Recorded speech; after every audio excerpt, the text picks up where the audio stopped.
നമ്മുടെ ഇലക്ഷൻ കഴിഞ്ഞാൽ പലപ്പോഴും കേരളത്തിൻ്റെ ഒരു സ്ഥിതി എന്ന് പറയുന്നത് കേന്ദ്രവും കേരളവും തമ്മിലുള്ള ഒരു ഏറ്റുമുട്ടലായിട്ടാണ് നമ്മൾ ഇവിടെ എന്ത് ചെയ്യുന്നത് ഇതിനെ കാണുന്നത്, കേരളത്തിൽ കാണുന്നത്. നമ്മൾ ലോങ് ടേം വിഷൻ അല്ലെങ്കിൽ ലോങ് ടേം ഒരു ഹോപ്പ്, ഒരു ഗോള് അതൊന്നും നമ്മൾ സെറ്റ് ചെയ്യുന്നതിന് പകരം തൽക്കാലം നമുക്ക് അധികാരം നേടുക എന്നുള്ളതാണ്.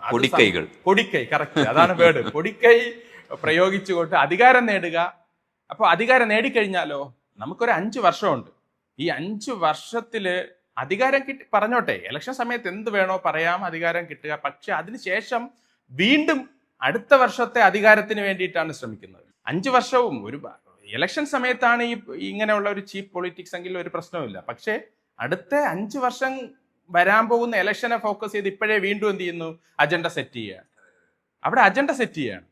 അപ്പൊ അത് നമ്മുടെ മുഴുവൻ ജനങ്ങളെ അത് എന്ത് ചെയ്തു ബാധിക്കുകയാണ്. വർഗീയമായിട്ട് ഇന്നയാൾ, അതായത് നമ്മളൊരു നിഴലിനോടാണ് ഇപ്പൊ യുദ്ധം ചെയ്തുകൊണ്ടിരിക്കുന്നത്. ഏതോ ഒരു എന്താണ് ഒരു ദുഷ്ടശക്തി അവിടെ നിൽപ്പുണ്ട്. അതിനെയാണ് നമ്മളിപ്പോ എന്ത് ചെയ്യുന്നത്, പ്രൊജക്ട് ചെയ്ത് യുദ്ധം ചെയ്തുകൊണ്ടിരിക്കുന്നത്. അങ്ങനെ ഒരു സംഭവം ഇല്ല, മനസ്സിലായില്ലേ? അവിടെ ആൾക്കാരുടെ ഇടയിൽ വർഗീയമായ ചേരിതിരിവ്, രാഷ്ട്രീയമായിട്ടുള്ള ചേരിതിരിവ് എല്ലാം വളരെ അപകടകരമായിട്ടുള്ള അവസ്ഥയിലാണ്. ആലോചിക്കുമ്പോൾ നമുക്ക് തന്നെ പേടി തോന്നും. ആ ഒരു അവസ്ഥയിലാണ് നമ്മുടെ നാട് പൊയ്ക്കൊണ്ടിരിക്കുന്നത്. അപ്പോൾ അതിൽ നിന്ന് മാറണം. അത് മാറണമെങ്കിൽ പുതിയ തലമുറ അത് മനസ്സിലാക്കണം.